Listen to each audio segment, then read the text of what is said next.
Assalamualaikum warahmatullahi wabarakatuh. Hai guys, perkenalkan nama saya Afifah. Di sini kita akan membawakan sebuah acara perdana kita, yaitu podcast PKBM MPM, tepatnya pada tanggal 14 Juli tahun 2023. Di sini kita sudah kedatangan tamu undangan kita yang sangat spesial, yaitu Ibu Alu Harpah SPDI selaku Ketua PKBM MPM. Baik Ibu, bagaimana kabarnya hari ini? Alhamdulillah, kabarnya baik.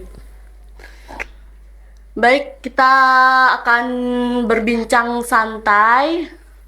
Di sini saya akan bertanya-tanya untuk seputar sekolah PKBM MPM. Ya, silakan. Langsung aja kita masuk ke pertanyaan yang pertama. Kira-kira ada tingkatan apa aja sih Bu di sekolah PKBM MPM ini? Iya. Di sekolah PKBM MPM ini yang dikenal dengan PKBM Mirah Pemecutan. Alhamdulillah kita di sini ada 3 tingkatan. Tingkatan yang pertama yaitu paket paket A, paket A. Paket A ini setara dengan SD. Kemudian ada tingkatan paket B, yaitu yang setara dengan SMP, dan ada yang paket C setara dengan SMA. Oke. Baik, kita akan lanjut ke pertanyaan yang kedua. Kira-kira aktivitas jam belajar setiap tingkatan paket A, B, dan C apakah berbeda, Bu? Ya, tentu berbeda karena disesuaikan dengan tingkatannya. Iya. Kalau yang paket A itu atau SD itu adalah tingkatan untuk sekolah dasar. Nah, sekolah dasar ini tentu pembelajarannya juga disesuaikan dengan usia sekolah dasar. Kemudian di paket itu sekolahnya kita ambil di sini karena kita keterbatasan gedung. Jadi sekolahnya itu kita pakai 2 shift. Shift yang pertama yaitu untuk paket A atau SD, yaitu dimulai dari jam 7:30 sampai jam 12:30. Kemudian lanjut nanti untuk paket B dan paket C kita mulai dari jam 1 sampai jam 5:30 untuk hari Senin sampai Kamis, sedangkan untuk hari Jumat dari jam 1:30 sampai jam 5:30. Nah, mengenai pembelajarannya kita ini sama dengan pembelajaran di sekolah-sekolah formal. Ya, ada bahasa Indonesia, IPS, kemudian PPKN dan agama. Kebetulan kita di sini karena plusnya adalah agama. Jadi pelajaran agama itu kita bagi beberapa item, yaitu pembelajaran akidah, tentang keimanan, dasar-dasar keimanan, kemudian pelajaran akhlak, yaitu tentang budi pekerti. Kita berharap di sini agar anak-anak kita tidak hanya dia menguasai di bidang akademik, tetapi juga akhlaknya kita harapkan menjadi anak-anak yang berakhlakul karimah atau akhlak mulia. Kemudian ada fikih, kemudian bahasa Arab, ada tarikh atau sejarah, ya, dan juga yang paling plusnya di sini adalah kita ada pembelajaran baca tulis Al-Qur'an dengan menggunakan metode tilawati. Nah, demikian pula untuk SMP pelajarannya sama seperti itu. Ada plusnya juga agamanya sama. Kita bagi-bagi selanjutnya untuk pelajaran tilawati dan tahfidz juga kita berikan kepada anak-anak SMP dan SMA. Baik Ibu, kita ke pertanyaan selanjutnya. Kira-kira bagaimana sih tanggapan Ibu tentang siswa dan siswi PKBM MPM ini? Kalau untuk tanggapan saya sebagai ketua pengelola PKBM Mirah Pemecutan ini, tanggapannya alhamdulillah positif ya. Anak-anak kita memiliki semangat yang tinggi dalam belajar.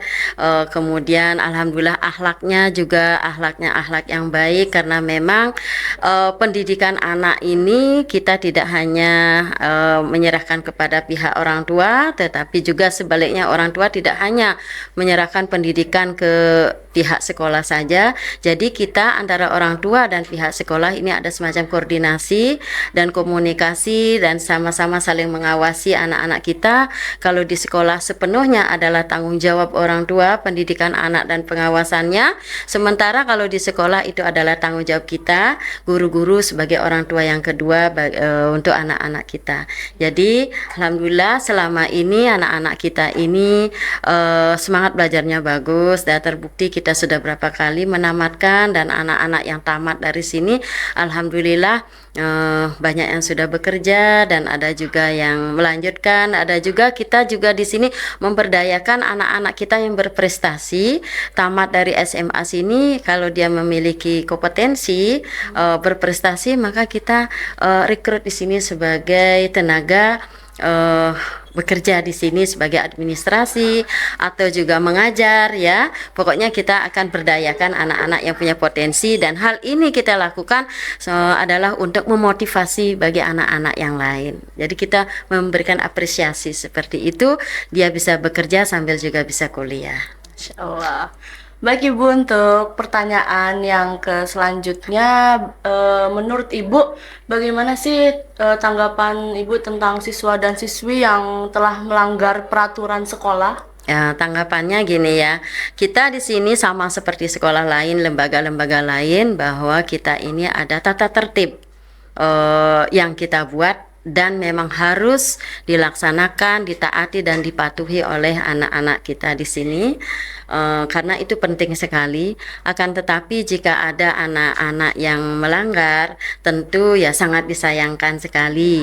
Tetapi yang namanya anak-anak tidak semuanya memiliki kepatuhan dan ketaatan dengan aturan, pasti aja ada yang melanggar. Nah, untuk yang melanggar itu kita tentu akan memperhatikan, memberikan perhatian yang sepenuhnya, yaitu kita akan, jika pelanggaran pertama dilakukan, kita ini akan memberikan semacam teguran dan nasihat langsung. Kemudian ya langkah yang kedua, jika sudah diberikan nasihat dan teguran langsung dia juga tetap melanggar, maka kita ini akan ya memanggil dia ke kantor, nanti diberikan nasihat oleh guru maupun kebetulan kita di sini ada bagian kesiswaan, jadi bisa kesiswaan yang menangani. Selanjutnya kalau memang masih berlanjut seperti itu, maka kita mengadakan kerjasama dengan orang tua, pemanggilan orang tua untuk menyampaikan pelanggaran yang dilakukan oleh si anak itu, dan berharap dengan adanya komunikasi dua arah, kita sama-sama di rumah orang tua menasihati dan kita juga di sekolah tetap menasihati, sehingga berharap dia bisa berubah. Nah, seandainya masih seperti itu, pelanggarannya tetap juga berlangsung, maka kita ini akan memberikan dia skorsing ya. Jadi untuk mengistirahatkan dia untuk belajar ke sekolah. Jadi kita suruh dia menjalani hukuman di rumah ya. Nah, itu tujuannya adalah memberikan efek jera ya. Tetapi kalau seandainya itu masih berlanjut pelanggaran dilakukan, maka dengan berbagai upaya yang kita sudah lakukan dengan bekerja sama dengan orang tua, tetapi masih seperti itu, ya mohon maaf, kita akan kembalikan kepada orang tua, dalam arti kita dengan sangat-sangat terpaksa dengan mempertimbangkan manfaat dan mudaratnya mana yang lebih besar. Kalau mudaratnya lebih besar, maka kita terpaksa kita kembalikan, ya kita keluarkan dari sekolah ini, supaya pelanggaran dia lakukan itu tidak akan mempengaruhi teman-teman yang lain ya, gitu. Seperti itu. Baik. Untuk pertanyaan berikutnya, mungkin apa harapan Ibu untuk sekolah PKBM MPM ini untuk kedepannya? Ya, tentu harapan kita pasti ya ingin sekolah ini akan lebih maju.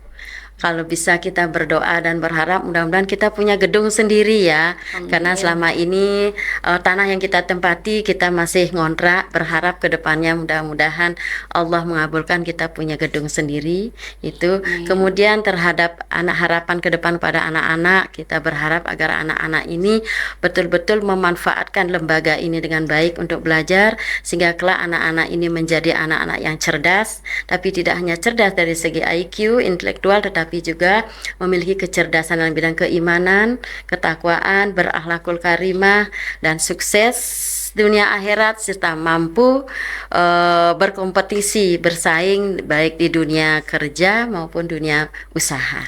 Demikian. Baik, untuk hari ini perbincangan santai kita mungkin kita bakal akhirin. Terima kasih kepada Ibu Alu Harpa Sama-sama. atas kedatangannya untuk hari ini. Baik, sekian dari saya. Mohon maaf apabila ada salah. Wabillahi taufik wal hidayah. Wassalamualaikum warahmatullahi wabarakatuh. Waalaikumsalam.